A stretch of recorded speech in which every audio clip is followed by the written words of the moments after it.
Una buena noticia en este país es la existencia del PEA-2, que es el Plan Estratégico Agroalimentario y Agroindustrial. Independientemente de que pueda ser mejorable, independientemente de que se pueda también potenciar la participación de más actores, es la primera vez en 35 años que yo trabajo en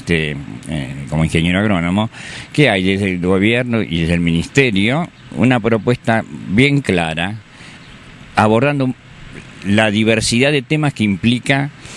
el sistema agroenergético alimentario, como le planteo yo. Y eso es una buena noticia para seguir mejorando en la profundización. Hay un rumbo, hay una propuesta y hay muchas dificultades en la comercialización, que los ROE, que todas estas cuestiones, cierre, agroexportaciones y demás, que creo que se van a ir solucionando en la medida que se quiera cumplir ese objetivo de producción. Por otro lado, ese plan implica que cómo se diseña y organiza y se facilita la actividad de aquellos que construyen esa producción, tanto los proveedores de tecnología como los agricultores, que yo señalo estos sin tierra propia, estos que alquilan, que son 60-70% de la superficie en Argentina, y la gran clave en el territorio, que son los contratistas, que esta jornada fue en ese sentido interesantísima en cuanto a que hubo un intercambio, sobre todo al final, de la institución que promueve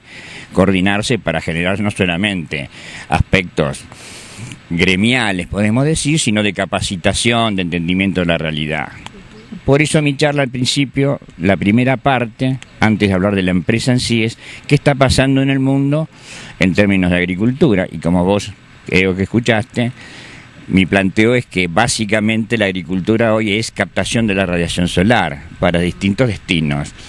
para los granos que van a ser alimento de animales para producir carnes o masas musculares, como señalo, que necesitan energía y proteína vegetal, para producir leches y lácteos y derivados, para producir fibras,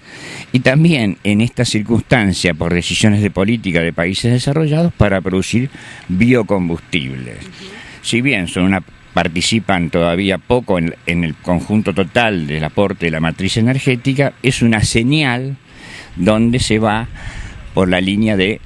obtener la energía de flujo para hacer funcionar las cosas, dado que la energía de stock, que es el petróleo, en esas cuencas subterráneas, sabemos que tiene un límite y que en algún momento se va a acabar. De eso deriva las investigaciones sobre las plantas, que son esas pantallas solares biológicas que capturan la radiación de flujo. Entonces hoy en día se mira de la economía de flujo, la financiera, la del conocimiento, ¿no? Las tecnologías de información y comunicación, todo fluye. La organización de ese flujo es lo que tenemos que diseñar desde las políticas que marcan la actividad de los mercados, pero dentro de un marco de encauzamiento en la construcción de bienestar general o bien común, como se decía en mis épocas de juventud. El agro en general, todas las políticas históricas, ¿no?, de este gobierno, iban a capturar parte de su renta de distintas formas. Retenciones hemos tenido también en otros gobiernos. Entonces, el productor en sí tiene una actitud defensiva, ¿no? No fija los precios, no controla el clima, le ponen retenciones en la parte impositiva. Entonces, en general, ha habido esa actitud más bien defensiva. Creo que en esta circunstancia, desde el 2008 acá, después de esa enorme crisis donde no se entendía la dinámica de la ruralidad, desde mi entendimiento, donde las primeras reacciones de autoconvocados en las rutas fueron básicamente de empresas pymes, no de las grandes corporaciones, que después se armó la comisión de enlace, y que fueron básicamente en las rutas de Chaco, en las rutas de La Pampa, en las rutas más marginales, donde esos productores veían esfumarse su proyecto de vida con su pequeño campo, un pequeño alquiler y su maquinaria prestando servicios. Ahí hubo temor y reacción y enojo. Pasado eso, con todos los costos que tuvo, hubo desde mi punto de vista del gobierno un enorme aprendizaje sobre lo que sucede en el agro, tanto en sus aspectos tecnológicos, como hoy vimos en los discursos de la presidenta, que habla de la biotecnología, de los eventos transgénicos, que ya no tanto habla del yuyito, que habla de la tecnología de las maquinarias. Entonces creo que hay un enorme entendimiento donde creo que el ministro Domínguez ha hecho una gran contribución en ese mejoramiento del entendimiento. Falta mucho por recorrer, pero para mí es un gran avance. Pienso que el productor escucha al poder político hablar en idioma y con un grado de entendimiento que no lo había escuchado antes. Y eso creo que es un cambio sustantivo.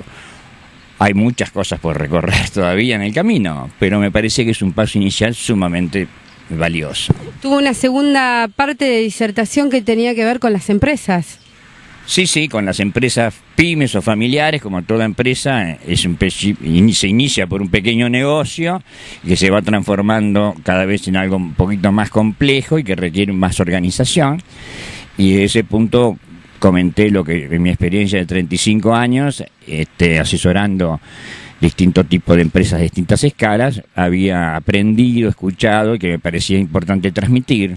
todos estos temas de las relaciones familiares, cómo impactan, cómo anticipar las situaciones de sucesión, no esperar que suceda el fallecimiento del propietario o el líder para después organizarse, sino empezar a organizarse antes, que implica hablar de la propia muerte, que a veces no es agradable, pero que es conveniente en la medida que uno quiera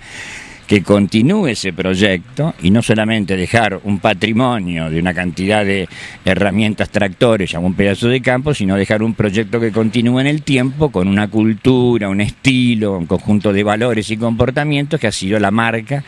del fundador, que le pasa, que le lega al grupo familiar ampliado con algún otro socio que puede entrar para continuar agregando valor en una comunidad rural. Ingeniero Seminario, no le robo más tiempo, le agradezco muchísimo y bueno, ojalá volvamos a tener contacto con usted en breve. Bueno, muchísimas gracias, espero que haya sido útil todo esto. Bueno, hasta luego.